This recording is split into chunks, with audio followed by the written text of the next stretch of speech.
Il y a une chose dont je suis sûre, c'est qu'il ne me frappera plus jamais. Et laissez-moi vous dire que je m'en fiche de finir sur la chaise électrique. Ouais, il est tombé raide mort au marché. He's stone cold dead in the market. He's stone cold dead in the market. I killed nobody but my husband. I killed nobody but my husband. Portrait de femme libérée.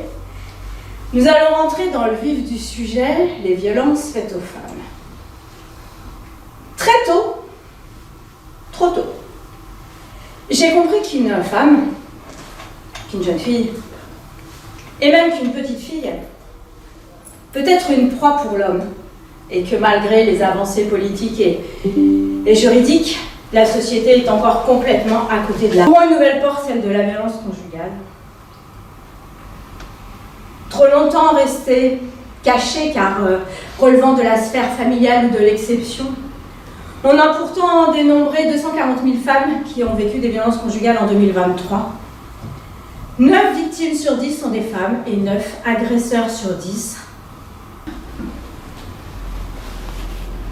Eh bien en fait c'est que la violence arrive progressivement et de manière insidieuse dans le couple. Les agressions surviennent toujours à l'intérieur de ce qu'on appelle le cycle de la violence. Il est mis en place et orchestré par l'agresseur, ce qui va lui donner de l'impunité et du pouvoir. C'est vraiment une mise sous pouvoir, sous contrôle de la conjointe ou du compagnon. Ce fonctionnement est totalement déstabilisant pour la personne qui l'a subi. Le cycle de la violence se décompose en 4 phases. Il y a d'abord la phase de tension, la phase d'éclatement, la phase de justification et la lune de miel. Tension, éclatement, justification, lune de miel. Tension, éclatement, justification, lune de miel, etc. Il est possible d'afficher une tolérance zéro. On le voit en Espagne. L'Espagne, c'est aux portes de la... On était à la maison que tous les deux et d'un coup, je me suis retrouvée balancée par terre devant l'insert. Et là, je me suis fait très peur. J'ai vu la cheminée, j'ai vu le feu, j'ai vu les bûches, les tisonniers. Et je me suis dit que j'avais de la chance, j'étais pas trop mal tombée cette fois, mais que ça serait peut-être la dernière. Alors j'ai décidé de porter plainte. Nous femmes esclaves, et brisons nos entraves. Debout, debout, debout. Les conséquences de la violence conjugale. Partir est extrêmement compliqué. Déjà, pour endurer la violence, il faut une force incroyable pour supporter les insultes, les menaces, le chantage, le stress, en plus de la vie quotidienne.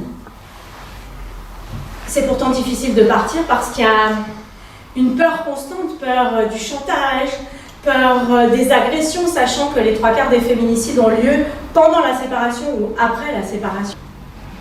Et bien en fait, c'est grâce à une voisine. Ça s'est passé, je suppose, suite à une scène. On était tous à table un soir, je servais le repas et là, d'un coup, je me suis retrouvée projetée à l'arrière par terre. Et là, je me rappelle du bruit de mon bassin sur le sol et du silence total des enfants quand je me suis relevée, tranquillement. Et ensuite, d'un coup, ils se sont mis à crier et à pleurer. I will survive. Oh, long as I learn how to love, I stay alive. I got all my love to give. I got all my love to give. And I will survive. Yeah. I will survive, I will survive. Oh, long as I learn how to live, I stay alive.